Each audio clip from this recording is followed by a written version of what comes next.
বন্যায় প্লাবিত হয়েছে নালিতাবাড়ি, যেখানে আপনার পুকুর এবং ঘর বাড়িগুলো কিন্তু ডুবে গিয়েছিল। তো এখন কিন্তু পানি স্থির অবস্থায় রয়েছে এবং কিছু পানি আস্তে আস্তে কমতে শুরু করেছে।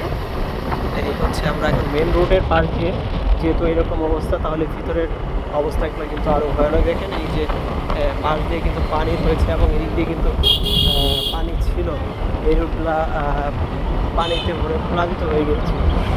এদিকে ঘর বাড়িগুলো কিন্তু একদম বন্যায় প্লাবিত হয়ে গেছে। আর মানুষ কিন্তু মাছ ধরছে মনের সুখে,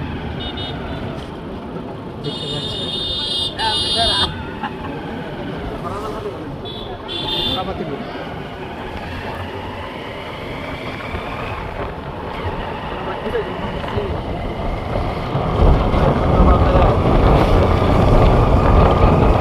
দেখেন কি পরিমাণ পানি উঠেছিল।